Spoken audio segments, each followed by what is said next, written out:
Halo semuanya ya, selamat datang kembali di Tanya Seputar Hukum. Dan untuk kali ini saya akan memberitahu kalian bagaimana format kesepakatan untuk bercerai ya.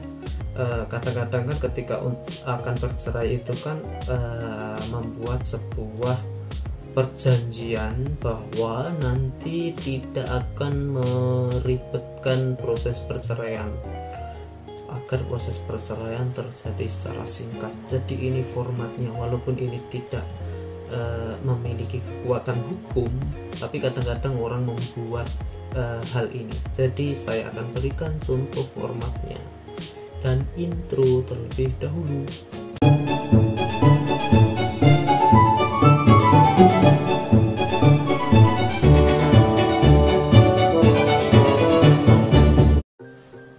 Untuk format kesepakatan bercerai itu biasanya memang dibuat oleh orang-orang yang tidak paham bahwa format tersebut atau kesepakatan tersebut tidak digunakan di pengadilan.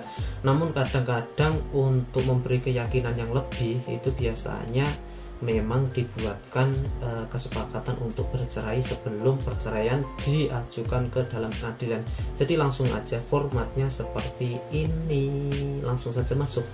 Untuk formatnya ini tidak terlalu sulit, ini format yang umum saja karena ini termasuk akta di bawah tangan atau surat di bawah tangan. Ini bukan termasuk surat akta autentik.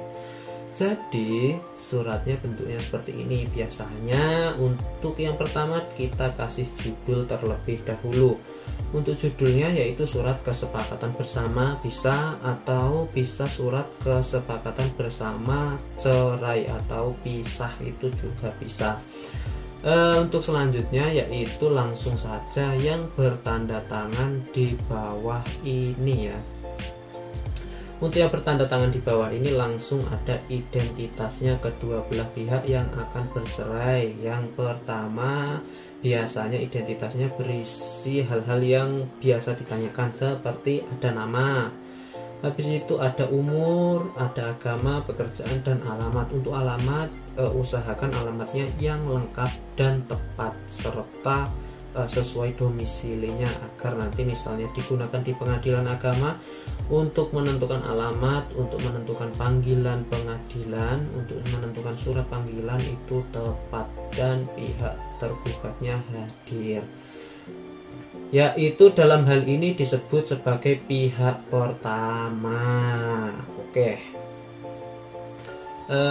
Selanjutnya yang kedua, ini juga identitas pihak keduanya, yaitu nama, umur, agama, pekerjaan, alamat, seperti biasa, seperti identitas di pihak pertama ya. Umurnya juga ditentukan, alamatnya juga harus lengkap, yang disebut sebagai pihak kedua. Habis itu hal yang diperjanjikan sama tanggalnya kapan ya, langsung masuk ke hal-halnya. Pada hari ini Sabtu tanggal 30 Agustus 2013 telah disepakati bersama kedua belah pihak dari pihak satu dan pihak kedua harus pisah atau cerai. Agar lebih lengkapnya, alasan yang kuatnya yaitu selama berumah tangga tidak harmonis dan tidak ada kecocokan lagi. Jadi ini alasannya tepat karena alasannya itu juga harus jelas sesuai dengan aturan undang-undang yang berlaku.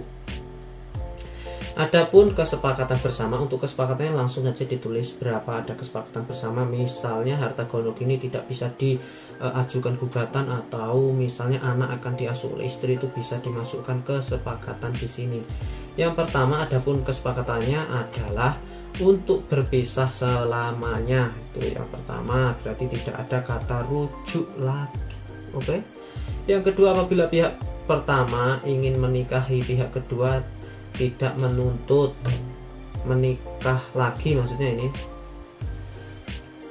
Jadi ketika pihak pertama akan menikah itu tidak menuntut. Jadi misalnya mau nikah lagi itu tidak menuntut.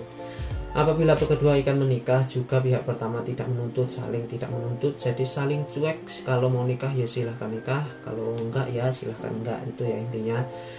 Yang keempat, kesepakatan ini tidak mengikat orang lain. Jadi kesepakatan ini hanya berlaku untuk pihak pertama dan pihak kedua secara internal saja. Itu bisa dilakukan. Biasanya ada juga kesepakatan yang bisa dimasukkan, misalnya ketika perceraian didaftarkan ke pengadilan, pihak kedua tidak harus hadir di pengadilan agar perceraian lebih cepat, atau pihak kedua setuju untuk dilakukan pengadilan, atau pihak pertama akan menanggung biaya, itu bisa juga dimasukkan di kesepakatan ini ya. Langsung saja untuk penutupnya, demikian surat kesepakatan ini kami buat bersama dengan pikiran sehat ini, bahwa tidak dalam tekanan ya, ini juga harus dimasukkan tanpa paksaan atau tekanan dari pihak lain, atau ditandatangani di hadapan para saksi, itu juga harus ada saksinya.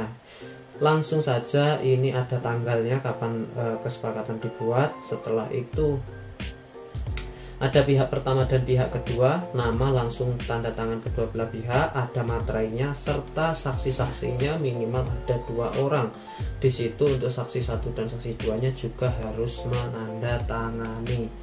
Oke.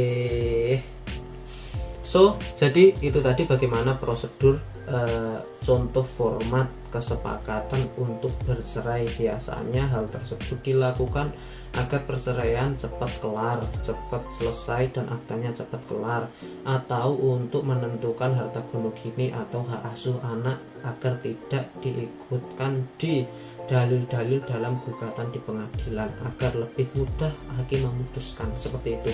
Jadi ini biasanya hasil mediasi sebelum dimasukkan gugatan ke pengadilan. Oleh karena itu ini formatnya. Jadi ketika udah nggak ada tambah lagi ya, jadi nggak ada ketika lagi. So semoga bermanfaat. Apabila ada kurang dan lebihnya saya mohon maaf. So sekian dan terima kasih.